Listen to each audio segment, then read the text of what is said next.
Welcome to InvestEd. Hello guys, welcome sa channel natin. Kung bago ka pa lang sa channel natin, huwag mong kakalimutan na i-subscribe and pindutin ang bell button para ma-notify ka sa mga bagong videos na lalabas sa channel natin. No? So dito, binabahagi ko yung 7 years of experience ko sa pag-trade at pag-invest ko sa stock market. And ang kagandahan pa dito, it's completely free. Maraming salamat. Okay, so umpisa na natin. See you on the other side. Welcome sa InvestEd. So yung company na i-reviewin natin ay ang company Nickel Asia Corporations. No? So sa pagre-review at pag-analyze ng stocks, magkakaroon tayo ng idea kung ano meron sa company, malalaman natin yung strength and weaknesses ng company, and also sa pagre-review at pag-analyze ng stocks, magkakaroon tayo ng matibay na pundasyon at matibay na konklusyon sa pag-invest natin sa stock market. Nickel Asia Corporation engages in the mining and exploration of nickel saprolite and limonite ore and limestone in the Philippines. It operates through mining, services, and power segments. The company operates 4 mines, including Rio Tuba, Taganito, Cagdianeo, and Hinatuan mines located in the Philippines. It also has other properties in various stages of exploration for nickel, as well as for gold and copper. The company exports its saprolite and limonite ores to customers for use in the production of ferronickel and nickel pig iron that are used to produce stainless steel, as well as for the production of pig iron used for carbon steel. In addition, it is involved in the chartering out of landing craft transport, as well as the provision of marine services. Further, the company engages in the exploration, exploitation, and mining of metallic and non-metallic minerals, including iron, cobalt, chromite, and other associated mineral deposits. Additionally, it is involved in the renewable energy generation, trading and supply, and real estate and agribusiness activities. Nickel Asia Corporation was founded in 1977 and is headquartered in Taguig, the Philippines. Welcome sa market performance ni Nickel. Nakikita natin dito, in 7 days return, meron siyang 1.3% up, while the industries na kinabibilangan niya down by 0.1% and yung market up by 1.8%. And comparing to the 1-year return ng company, down siya by 7.4% and the industries na kinabibilangan niya up by 6% and the market down by 20.4%. And also, nakikita na rin natin dito yung 3 years return and 5 years return ng company. So nakikita natin dito yung 5 years return ng company down siya by 15.7% and the industries na kinabibilangan ni Nickel down by 15.2% also and the market down by 7.5%. So nakikita natin dito how volatile the company share price compared to the market and industry in the last 5 years. Nakikita natin dito, yung volatility ng company ay nasa 1.42 beta and the industries na kinabibilangan niya merong 1.01 beta and average market ay nasa 1. So nakikita natin dito na nasa high level of volatility ang company, no? Okay, this is the analyst future growth forecast, no? Nakikita natin dito yung forecast ng mga analyst sa kanilang annual earnings growth ay nasa 32.2%, while the industries na kanabibilangan niya ay nasa 33%. And also, the market forecast to grow ay nasa 29.3%. So, the company are forecast to grow faster than the Philippine market, no? Nakikita natin dito. And also, in terms of earnings of a company forecast versus savings rate, the company forecast earnings growth is above the savings rate ng Philippines na mayroong 5.1% lang, no? So, sa mga hindi nakakaalam kung itong savings rate, ito yung rate of band ng Pilipinas. Okay? So, kino-compare lang natin dito yung forecast earnings growth na company sa savings rate ng Pilipinas. Okay, this is the free cash flow na company for the past 5 years. Okay guys, so ano nga ba itong free cash flow? So, yung free cash flow, it represent the cash available for the company to repay creditors or pay dividend and interest to investors. Okay, so anong ibig sabihin ng positive and negative free cash flow? So, ang ibig sabihin ng positive free cash flow, mas malaki yung kanilang cash from operating activities kaysa sa kanilang capital expenditure. Pag sinabi naman natin negative, mas malaki yung kanilang expenditure kaysa sa kanilang cash from operating activities. Now, anong kalagahan nitong free cash flow at bakit natin ito kinukuha? At bakit natin ito inaalam, no? Ang free cash flow, kunyari 100% owner ka ng company.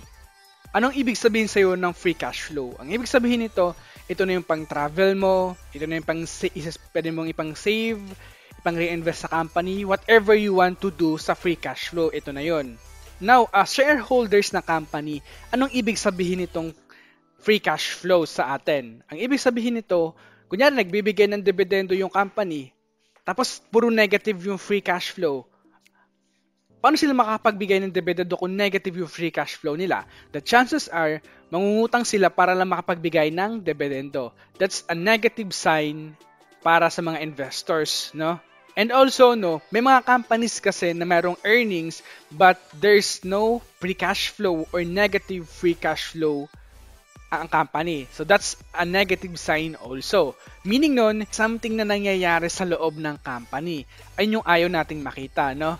Ang gusto naman nating makita, guys, or nag-grow yung free cash flow ng company over the years. Okay? So nakikita natin dito kay Nickel, yung free cash flow niya in 2015 ay nasa 465.4 million free cash flow. And fast forward to 2019, nasa 4.5 billion free cash flow ang meron ng company. Okay, so nakikita natin dito na over the time, no, nag-grow yung free cash flow ng company, which is good sign, no, para sa mga nag-aabang kay Nickel or investors ni Nickel. 2019 pa yung pinaka-latest na data. So gusto natin makita na 2020 kung ano nangyari sa kanyang free cash flow. Nakikita natin dito in the second quarter of 2020, meron siyang 845 million free cash flow. And comparing to the first quarter of 2020, meron 115.8 million free cash flow. And comparing to the same quarter in 2019, nakikita natin dito na meron na company na free cash flow na 1.7 billion free cash flow. So nakita natin na bumaba yung kanilang free cash flow in a same quarter, no? And but kung titignan natin sa during the 2020, yung free cash flow ng company nag-drop down sa first quarter of 2020 but bumalik siya noong second quarter of 2020. Dito naman tayo sa earnings per share versus free cash flow per share ng company. So ano ba yung gusto natin makita dito? Ang gusto natin makita dito, mas malaki yung free cash flow per share kaysa sa earnings per share. Anong ibig sabihin nun? Ang ibig sabihin nun, there's a pile of cash meron ng company. So pag merong pile of cash, chances are pwede pang mag-improve ang company. Okay? Ang ayaw naman nating makita, merong earnings per share ang company but negative yung free cash flow per share or sobrang laki ng difference. Ang ibig sabihin nun, there's something na nangyayari sa loob ng company and also, no, either binuboost nila yung fundamentals na company para maka-attract ng investors. Yun yung mga ayun yung matitignan natin at ayaw nating makita. Pero nakikita natin dito, no, yung free cash flow, nakikita natin dito yung earnings per share ng company ay nasa 0.20 while the free cash flow per share ay nasa 0.33. Nakikita natin na mas malaki yung kanilang free cash flow per share, nangangahulugan yon na there's a pile of cash meron ng company. Okay? And in terms of free cash flow yield, nasa 9% yung kanyang free cash flow yield. It is a solid free cash flow yield, but in terms of free cash flow yield alone, free cash flow yield ay nasa 10% pataas. Okay? Ang ibig sabihin nun, it is considered undervalue. But still, nakikita natin dito na nasa 9% lang yung kanyang free cash flow yield. Okay? And in terms of net profit margin ng company, nasa 13% yung kanyang net profit margin. Okay, now dito tayo sa moat analysis na company, no? So yung moat analysis are popularized by Warren Buffett. So it refers to a business ability to maintain its competitive advantage over its competitors in order to protect its long-term profit and market share from competing firms, no? So yung 4 categories natin dyan, yung earnings per share, cash from operating activities, book value per share, and net income. So gusto natin makita dito na over the past 5 years, yung kanilang growth rate ay nasa 10%. Nangahulugan yon na strong yung kanilang moat. Okay? Ang ayaw naman nating makita ay puro negative yung 4 na categories na yan or sobrang baba na mga categories na yan. Okay, so nakikita natin dito yung earnings per share ng company ay nasa 6% growth in 5 years, cash from operating activities na nasa 4% growth in 5 years, book value per share nasa 4% also growth in 5 years, and net income ng company nasa 11% growth in 5 years. So, in terms of moat natin sa kanya, ang ratings natin sa kanya ay 7, no? 1 is the lowest, 10 is the highest. So, yung ratings natin sa kanya, 7. Okay, so nasa average tong moat ng company. Okay, now nandito tayo sa management analysis naman sa kanya, no? So sa management analysis, kinuha natin dito yung ROIC and ROE na company. So dito muna tayo sa ROIC. So companies that have high ROIC are one that efficiently use the capital that they have raised in order to grow the business. So we look at ROIC na 10% over time yung kanilang ROIC. Okay? So nakikita natin dito, in 2015, meron silang 11%, and fast forward to 2019, nasa 12% yung kanilang ROIC. So nangangahulugan, no? Nakikita natin na over the years, maganda yung kanilang ROIC. So maganda ito para sa mga investors ng company. So now, let's compare ROIC to ROE ng company. Okay, itong ROE naman of greater than 10% over time, it demonstrates the effectiveness of management in increasing the value of shareholders' equity. So, ang ibig sabihin itong return on equity, kung gaano kagaling yung management to handle others people's money. So, dito rin sa ROE, no, gusto natin makita na 10% over time yung kanyang return on equity. So nakikita natin dito in 2015 meron silang 8%, 2019 na mayroong 9%. So medyo nagkaroon ng difference, no, sa ROIC and ROE ng company. Yung rate natin sa kanya ay nasa 8 yung management analysis natin sa kanya. This is the dividend yield na company versus market. Kita natin dito, yung kanyang dividend ay nasa 2.1% while the industries na kinabibilangan niya ay nasa 2.6%, while the market bottom 25% ay nasa 1.6%. The market top 25% ay nasa 4.8% yung kanilang dividend yield, no? So in terms of notable dividend, nasa green flag tayo sa kanya because the company dividend is higher than the bottom 25% dividend payers in the Philippine market. In terms of high dividend, nasa red flag tayo sa kanya because the company dividend is low compared to the top 25% dividend payers in the Philippine market na mayroong 4.79%, while ang company ay mayroon lang 12.1% dividend, no? Okay, this is the stability growth payments ng dividend ng company. Nakikita natin dito over the years na volatile yung dividend ng company, and dividend per share na 0.08 pesos dividend per share. Okay? So in terms of stable dividend, nasa red flag tayo sa kanya because the company dividend payments have been volatile or in the past 10 years. So nakikita naman natin dyan, no, volatile. And in terms of growing dividend, also, no, nasa red flag tayo sa kanya because nickel dividend payments have been fallen over the past 10 years. This is the current payout to shareholders na company. Mayroong 46%. No? Yung meaning nitong 46%, 46% na kanilang earnings ay binibigay nila sa dividendo. So in terms of dividend coverage, nasa green flag tayo sa kanya because with its reasonably low payout to shareholders or payout ratio, nickel dividend payments are well covered by earnings. Okay guys, and this is the management. Okay, and this is the CEO ng company na si Martin Antonio Zamora. Nasa 48 years old na Sir Martin Antonio Zamora. And tinur sa company na 0.75 years sa company. And this is the credentials ni Mr. Martin Antonio Zamora, no? Okay guys, so kung gusto nyo basahin guys, post nyo na lang. This is the ownership breakdown ng company. 26.4%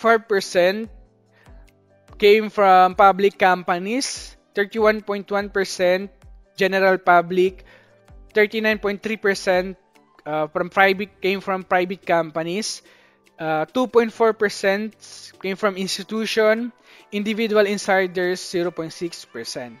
Okay, so in terms of dilution of shares, nasa green flag tayo sa kanya because shareholders have not been meaningfully diluted in the past year, no?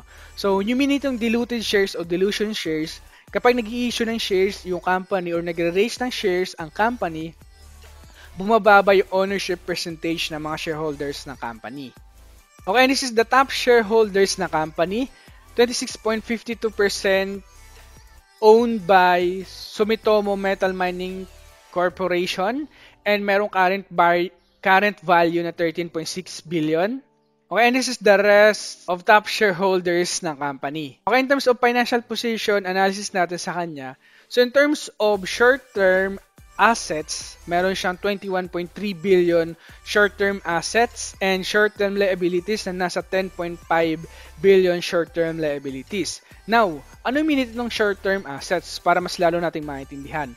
Yung short-term assets, ito yung assets na company na kaya niyang i-liquidate into cash within a year, and ito naman yung obligations ng company within a year also. So, kung nakikita natin dito, mayroong 2. Anong ibig sabihin itong 2? Ito ang ibig sabihin itong 2, ito yung current ratio. So, mayroon current ratio ang company ngayon na 2. Nangangahulugan na wala silang liquidity issue in the next year, no? Kasi ang ibig sabihin ng current ratio, kaya nilang punan yung short-term liabilities ng 2 times na kanilang short-term assets. Kasi kapag nasa 1 patas na yung current ratio ng company, it is considered a good. So in terms of long-term, nakita natin dito yung kanyang long-term assets ay nasa 26.10 billion pesos, while the long-term liabilities nasa 2.9 billion pesos. So yung meaning nitong long-term assets, yung assets na company na kaya niyang i-liquidate into cash more than a year naman. Itong long-term liabilities, ito naman yung obligations na company more than a year also. Now, in terms of short-term liabilities, nasa green pag tayo sa kanya because company short-term assets exceeds its short-term liabilities. Nakikita naman natin dyan. And in terms of long-term liabilities, the company short-term assets exceed its long-term liabilities. Ayan, nakikita natin. Okay, and this is the debt equity history ng company. No? Nakikita natin dito na, okay, as of second quarter of 2020, yung kanyang debt to equity ratio ay nasa 7%. No? So, ano meaning itong debt to equity ratio? Para mas lalo nating maintindihan, no? So, in every 1 peso na ginagamit na company sa kanyang operation, 7% ng 1 peso ay financed by utang. So, nangangahulugan yon na maganda ang kanyang debt to equity ratio. Bakit natin nasabi na maganda ang kanyang debt to equity ratio? Kasi kapag nag-analyze tayo ng stocks or nagre-review ng stocks, ang gusto nating makikita sa debt to equity ratio ng mga ina-analyze natin, 40% pababa lang yung kanyang debt to equity ratio. Ngayon, nakikita natin sa kanya, nasa 7% lang kanyang debt to equity ratio. Kaya natin nasabi na satisfactory yung kanyang debt to equity ratio. Okay? So in terms of debt level natin sa kanya, nasa green flag tayo sa kanya because the company debt to equity ratio is considered satisfactory. Kasi nga, 7% lang yung kanyang debt to equity ratio and ang gusto natin makita, 40% pababa lang. So, hindi nga siya lumagpas ng 10% yung kanyang debt to equity ratio. Kaya natin nasabi na satisfactory itong debt level ng company. And now, in terms of reducing of debt, nasa red flag tayo sa kanya. Bakit? Because the company debt to equity ratio has increased from 4.9% to 7.2% over the past 5 years.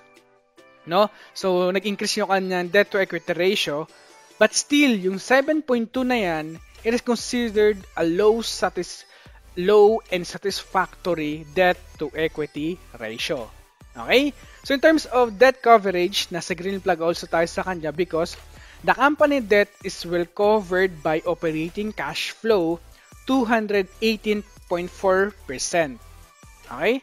So in terms of interest coverage, nasa green flag also tayo sa kanya because company earns more interest than its pay, so covered of interest payments is not a concern. Okay, now dito tayo sa debt analysis natin sa company also, no? So, dito, ina-analyze natin yung debt to earnings ratio ng company, no? So, we look at debt to equity ratio of less than 3 years are considered stable because they do not have a large amount of interest expense or debt to service a company. No? So yung gusto natin makita dito sa debt to earnings ratio ay less than 3 years lang ngayong kanyang debt to equity ratio. It is considered satisfactory. Bakit natin nasabi na satisfactory at anong ibig sabihin ng debt to earnings ratio? Ang ibig sabihin nun, gaano katagal mababayaran ng company yung kanyang long-term debt gamit lamang yung kanyang net income. Gusto natin makita ay nasa less than 3 years lang yung kanilang mga debt to equity ratio over time. Okay? So nakikita natin dito in 2015 meron siyang 1.65 years kaya niyang bayaran yung kanyang long-term debt gamit lamang yung kanyang net income. And fast forward to 2019 nasa 0.56 years na lang. So nakikita natin na maganda, no? Maganda yung kanyang debt to earnings ratio. So bumababa yung kanyang debt to earnings ratio, maganda tignan yan, no? Now in terms of debt analysis natin sa kanya, nasa 10 tayo sa kanya, nasa highest ratings, no? So 1 is the lowest, 10 is the highest. Okay? Okay, this is the key metrics natin sa company na pag-analyze natin sa kanya. Yung moat ratings natin sa kanya, 7, average. Management ratings, nasa good. In terms of debt ratings, nasa excellent tayo sa kanya, no? So, yung total score na nakuha natin sa kanya ay 25. So, dito siya papasok sa excellent company pa rin, no? So, may mga company tayo na ina-analyze na nakaraan. So, hindi sila pumapasok, no? Dito pa lang sa first analyzations natin, bumabagsak na sila. So, hindi na tayo nagpapatuloy sa kanyang valuations. So, in case of nickel, so pasado siya nasa excellent. So, pwede tayong magpatuloy sa kanyang valuations. So, dito pala na-filter out na natin yung mga company na gusto nating pag-investan or pwede nating pag-investan, no? Kasi napaka-importante na sasaliksikin natin, no, kung anong meron sa company over the years and ano yung performance ng company. Okay, now this the valuations natin sa company. Nakikita natin dito yung PE ratio ng company nasa 21.5 times PE ratio while the industries ay nasa 13.1, market ay nasa 13.4 PE ratio, no? So comparing to the PE ratio ng company versus the industry, it is a poor value based on its PE ratio compared to the industries and market. Okay? And in terms of PEG ratio ng company, nakikita natin dito, meron siyang 0.7 times PEG ratio. So, ano ibig sabihin itong PEG ratio? No? Kapag nag-analyze tayo ng stocks, ang gusto natin makita ay nasa below 1 yung kanyang PEG ratio. So, anong ibig sabihin ng PEG ratio na below 1? It is considered undervalue in terms of PEG ratio alone. Okay? And now, in terms of price to book ratio ng company, nakikita natin meron siyang 1.7 times price to book ratio while the industries na kanabibilangan niya ay nasa 1.4 and the market ay nasa 1.1. So, in terms of price to book ratio alone, sinasabi dito na overvalue siya in terms of price to book ratio alone.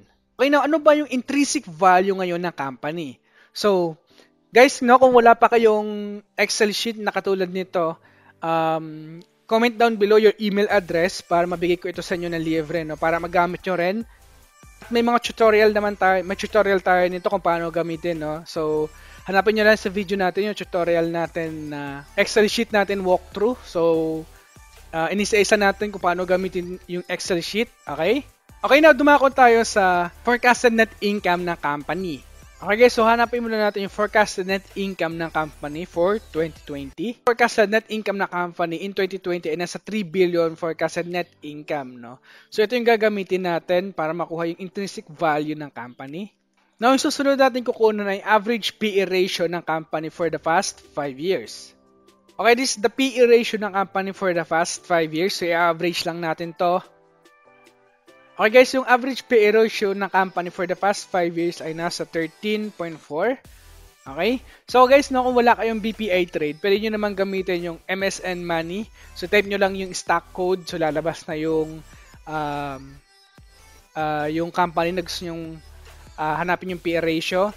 So sa previous video natin, no, meron tayong video dyan, so hanapin nyo na lang. Now, yung susunod natin hahanapin ay ang current price ng company and ang current market cap ng company. So, pupunta lang tayo sa Reuters.com para mahanap to.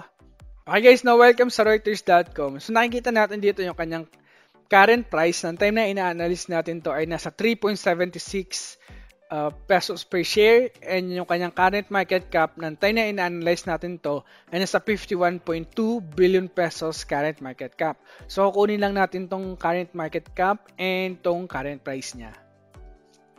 Okay guys, so nalagay na natin. So yung ating intrinsic value sa kanya, ngayon ay nasa 3 pesos per share, and yung ating margin of safety ay nasa 2.42. So, kapag nasa margin of safety or below margin of safety, yung ating current price, it is considered a buy ratings alone in terms of intrinsic value. And the time na ina-analyze natin to, ang current price ay nasa 3.76. So, above na siya doon sa ating intrinsic value. Kaya, above na siya doon sa ating intrinsic value. Kaya meron tayong hold position kay nickel, no? So kapag bumaba siya dito sa ating sa 2.42, it is considered a buy ratings alone kay nickel, no? So naka-hold tayo ngayon kay nickel. So sa mga nag-request nito at nag-aabang kay nickel, no? So again, naka-hold tayo kay nickel. So yung summary ng pag-aaral natin sa kanya, yung moat natin sa kanya ay nasa average, management ay nasa good, debt ratings natin sa kanya ay nasa excellent tayo. In terms of free cash flow ng company, nasa 4.5 billion pesos free cash flow meron ng company. And yung kanyang earnings per share versus free cash flow per share, nasa green zone tayo sa kanya, no? And also, no, yung ating nakitang risk analysis sa kanya, the company have a unstable dividend track record. And also, no, ang isa pa natin nakita sa kanya, the company have a high volatile share price over the past 3 months. Yung nakita naman nating reward, no? The earnings of the company are forecast to grow 32.1% per year. Okay? So, sa pag-a-analyze, pag-re-review ng stocks, magkakaroon tayo ng idea at magkakaroon tayo ng matibay na pundasyon at matibay na konklusyon sa pag-i-invest natin sa stock market, no? Kasi hindi lang tayo basta-basta pasok sa gusto nating stocks, no? Dapat inaalam natin kung maganda ba may moat pa yung company, maganda ba yung management, mas kaya ba nila masustain yung kanilang utang, and may potential to grow ba yung company. And most importantly, no, dapat naiintindihan mo yung company bago ka pumasok sa gusto mong pag-investan ng pera mong pinaghirapan. And kapag alam mo na yon, dapat alam mo kung ano yung margin of safety natin sa kanya and ano yung intrinsic value ng company para makabili tayo sa discounted price ng company. And para ma-maximize also yung ating potential profit sa kanya. Okay guys? So hanggang dito na lang muna yung ating review at pag-a-analyze sa company na to, no? So kung wala pa kayong Excel sheet na katulad ng pinakita ko sa inyo kanina, guys, so please comment down below para mabigay ko ito sa inyo na libre para magamit nyo rin, makapagbigay din ako sa inyo ng value. Okay guys? So maraming salamat guys, and as always, invest wisely and see you on the other side.